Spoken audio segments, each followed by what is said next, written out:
Hi everyone, I'm here with another list, and this is women I avoid being friends with. First, I want to start off this list by saying that I am not perfect. We are all like other girls. I am just like other girls. I'm not saying that I'm better, and there's definitely shit that I need to work on too. There have been times in my life when I have been probably every single thing on this list, and there have been times in my life when I have been a shitty friend to people. So a lot of this shit, I'm speaking from personal experience as the person who did these things. So no, I'm not putting myself on a pedestal.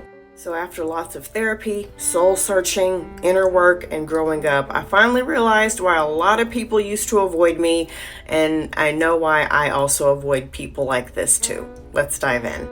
Number 1. Male-centered women. Everything is about getting male validation and attention, dating, relationships, getting married. If you guys go out to a bar or a get together, they're looking for the guy who they think is the cutest so they can try to be all up in his face. They will leave you in dangerous situations to go hang out with some random guy and put themselves in a dangerous situation potentially. If they get into a relationship, they're going to disappear. You will never hear from them again. It will be all about my man, my man, my man, and not in like the healthy way of you're excited, you're in a new relationship, but you haven't completely cut your friends off yet. You still have connections to outside life. These women, their entire identity is whether or not they have a boyfriend. If they don't have a boyfriend, they're sad and depressed. If they do have some guy in their life, all of a sudden they're happy. This type of person also leads me to the next type of person. They're constantly venting about relationship drama. The male-centered friend in number 1 is also number 2 at times. As soon as that relationship is over, they reappear into your life, venting. I can't believe he said this. I can't believe he did this. It's the same cycle. They disappear, they drop you like a bad habit for a new man in their life, and then as soon as that goes to shit, they pop back up so they complain and get advice about the same old stuff over and over again. And if you're not careful, you'll find yourself being on the phone with them for hours, just going around in circles about how they can't take it anymore and they're tired of his shit and all the stuff they're going to do that they're not really going to do. They're going to go right back to him as soon as he sweet talks them or sends them a "what are you doing" text. And I'm not talking about friends who are going through a serious divorce or they had a breakup with a long-term partner and they're having a hard time or they're having family issues and they really do need a shoulder to cry on. They need my support. I'm talking about just a cycle. They're your best friend when they don't have anybody, paying attention to them. Then as soon as they get a man in their life, they disappear. They're all about that man. Then when that starts to fall apart, y'all know what I'm saying. Number 3, I can proudly boast that I have not been that type of person, but this is the jokester. They're always giving you backhanded compliments. They're always trying to make you feel like you're dumb and that they're superior to you. And they also say these things as if they're joking, like if you're not careful, you question yourself, like, did they really just say that? They're the type of person where if you're really proud of something and you're really feeling yourself like, oh my gosh, look at my nails, I love my nails, instead of saying they're cute or I like that color, they immediately have to point out what's wrong with them. For example, hey, what do you think about this dress? Oh my goodness. And everybody else is like, oh my gosh, I love the dress, your dress is amazing. But that person is like, oh, there's a thread hanging.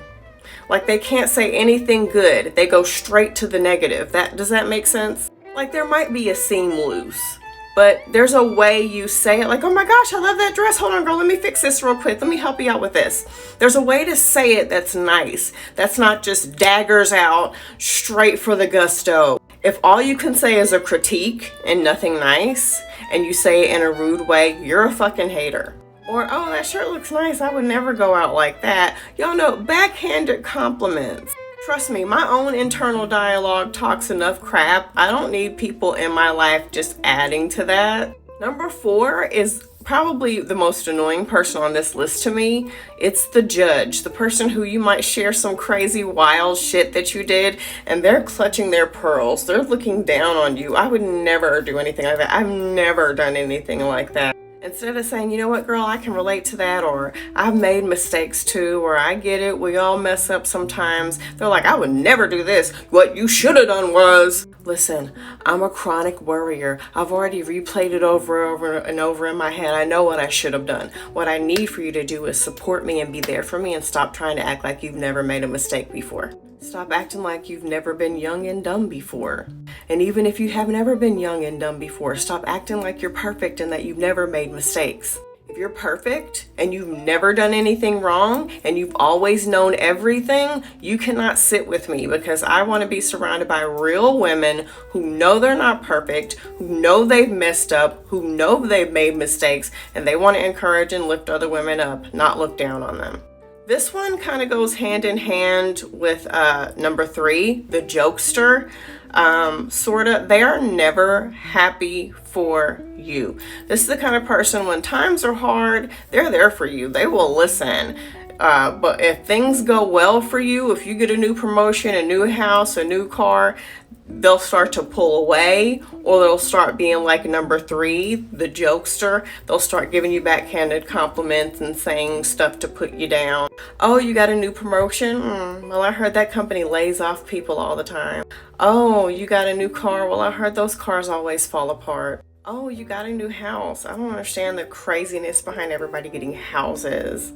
Listen, if you're doing better than me, good. I need to take notes and learn from you so I can elevate myself too. If you're the smartest, richest person in the group, you need to get friends who are better than you so you can learn from them, so you can be reminded that you don't necessarily know everything. And I'm not saying, torture yourself and be friends with somebody that's going to bully you, but have people in your life that you can learn from, people that are always going to help you move the goalpost as far as the goals are in your life. So you're always trying to improve and always trying to be better. I never want to be the smartest person in the group.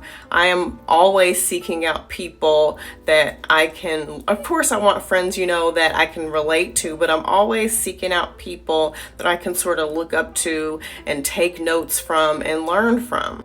Number 7, you need aesthetically pleasing friends. You need us to all be Instagram ready. You need us all to look like the cast of a movie, like we're in Vogue magazine. Absolutely not. Listen, I love to take a good selfie. I love to post a good selfie. When I look nice, I go all out. But if you need me to be that way 24/7, if you always need us to look perfect, or you won't post us, and you need the friends that have the look, you know what I'm talking about, like really fake, and you need to be like the popular girl even though you're 50 or 40 years old. I can't hang around you, because some days I'm gonna look really nice and some days I'm gonna be in sweats, but I always am going to be myself. I'm not going to be fake just because you want everybody to think you're some big celebrity or something. Number 7, the fighter. You're always starting shit when we go out. You're always running your mouth. You're always getting into some trouble.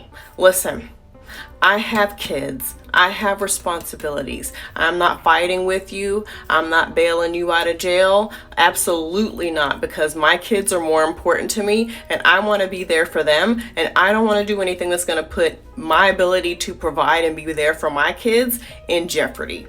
If you got anger issues and you always need to have drama and fights going on, then you need to go to therapy, but I'm definitely not going to be around you. Number 8, you ruin trips.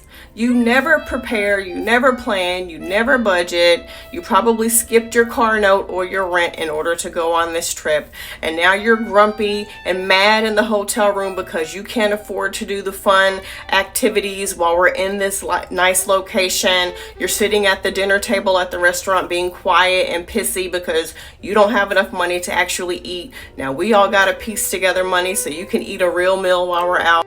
It's okay if you say no to going if you can't afford it at the moment. And if you have friends that are pressuring you to always be elevated and doing expensive ass shit and you can't afford it, find some new friends. But don't go and ruin the fun because you can't really afford to have the fun. Does that make sense? Number 10, non-confrontational. You don't know how to have adult conversations respectfully and address issues that need to be addressed. You avoid stuff and you're more likely to let things fester and then just ghost everybody. I'm grown. We can actually have discussions over here. What did y'all think of my list?